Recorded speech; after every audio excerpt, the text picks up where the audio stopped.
Okay, we're carrying on with the second half of number 10, and we open it with the Qigongs. As I told you yesterday, the mind is the most important aspect of this form in particular. So it really needs a lot of concentration in the beginning. Later on, of course, all these things just happen automatically, but it needs a lot of concentration to activate your Dantian, and simply, as the Chinese say, to place your mind on the Dantian. Now that doesn't mean sort of going like this. It simply means you're just aware of something here. That's all you have to be. I like to imagine like a really shiny ball bearing just in there, and I like to imagine it in there, and that allows me to concentrate, to center my energy on the Dantian, because there's nothing in there, it's just gut in there. But if you imagine there's something in there that you can relate to, then you can place your mind onto that object. A lot of the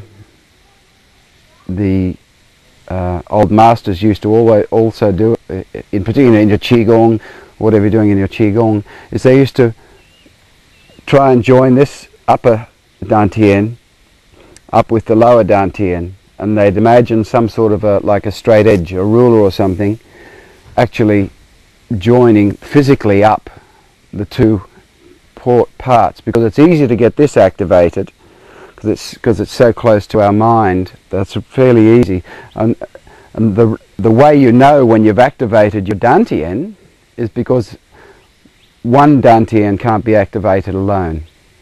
If you activate your Dantian, you activate all three Dantians.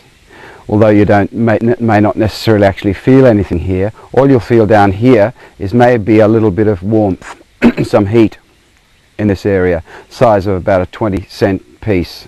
So you imagine this it's about that you get some heat or some warmth down here, but you will feel something in this Dantian. It's a really weird sensation. You put your mind on this point and try and get it connected to that point. That's what we're looking for. And when you do that, you will get that sensation. It's like sort of a pulling in here, and like a concentration, as we were talking about yesterday. That concentration of energy really happens here, and it really starts to buzz here. And when that starts to buzz, that simply means that all the Dantians have been activated. Even if you don't feel anything here, even if no heat, all the Dantians will then be activated.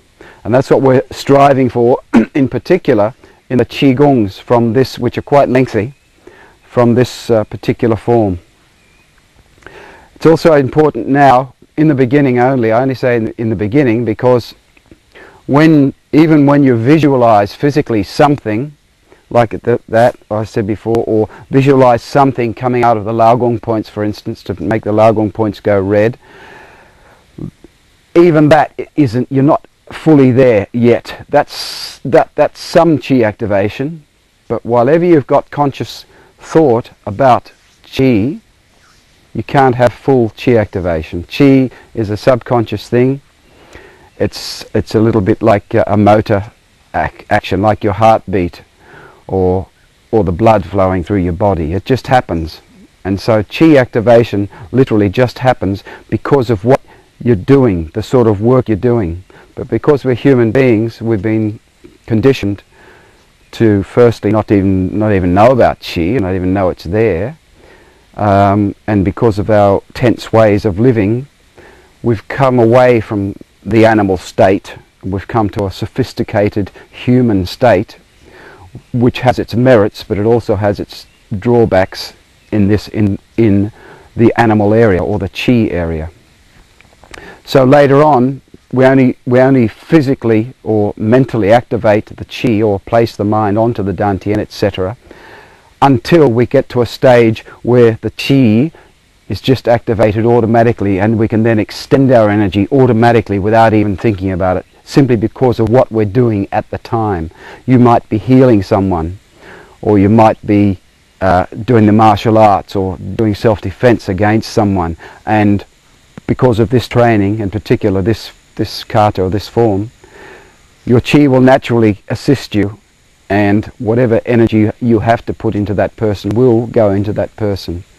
And as I've stressed so many times before, it's impossible, absolutely impossible, to knock anyone over using chi, or to even move someone an eighth of an inch. That's all circus tricks. So never ever get drawn into that area of things, because you'll be wasting your time that could be spent doing more productive things like this. You can heal using chi. You can make your own body much stronger and much more powerful using chi. You can put adverse energy into someone to upset their energy. But chi is not a physical force. You can't knock things over with it. You can't pick something off the ground and using your chi. You can't burn stuff using your chi. They're all tricks. In fact, I remember when I did that. Yeah, I burnt chi at 10 paces at one. Oh, sorry, I burnt cotton wool at 10 paces. And it's very spectacular, but it's nothing to do with chi. So you can only, that's what Yang Lu Chan said when asked if there was any people that he could not beat in a fight. And he said, yes, men of wood, men of steel, and men of stone. Meaning that he could only use energy or chi against another thing that had an energy flow, a human energy flow, in other words, or an animal energy flow. So in other words, he could only use his chi to either upset another person's chi, to make them feel afraid, or to make them... The classic example of this is, look, we've got the Davis Cup on at the moment, and that young lad, the 17-year-old guy, he's so famous his name escapes me. Huh? Yeah, the young guy. Hewitt, Leighton Hewitt. Leighton Hewitt's a brilliant tennis player. He's absolutely brilliant. And he could have won his first match against Piolini yesterday. And he was going very well, but his nerves got the better of him. And nerves are a sign that your chi is being upset. And so the tension that was brought into his body from just being tense upset his energy flow, and so he lost the match. We're 2-1 up, by the way, so we only have to win one more match and we've won the Davis Cup. First time in 13 years. I know that's of great relevance to everyone here. So that's just a way to explain that how bodily tension and physical things can upset your energy flow, and your energy flow can be upset so much that you won't be able to do something that you would normally handle, piece of cake. And that's what we do to other people's energy when we're fighting them. We don't use our energy to knock people over. We've got hands and feet and heads and shoulders and elbows and knees to do that, to inflict physical damage, which we do, but we use our own energy force to upset their own energy force, their chi structure, so that it makes them not be able to do what they would normally do. And that's how we use chi in fighting. Healing, it's exactly the same thing. We use our own energy to rebalance their own energy, and so their own energy then has a chance to heal their own body.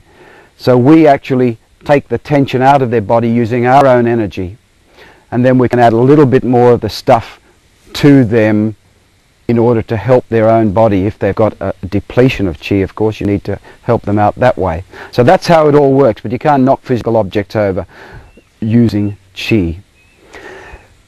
So, as I said, this Qigong, this first Qigong, is relatively, physically, it's relatively, well, it's not that simple, but it is relatively simple compared to some of the Qigongs we've learnt, because it has 90% internal movement. And so it's really very important that you use your mind and concentrate your mind on your Dantian in the beginning and get these two Dantians centered in order for this Qigong to work for you. So let's take it from where we left off yesterday. We left off with the left foot forward, didn't we? And we left off like that, didn't we? Everyone? Yeah. Sorry, I got my right foot forward. Well, I did have my right foot. Hey, look. What's wrong with you here? Oh. Your right foot forward, and we finished like this. So we came around here, didn't we? Falling over as you do.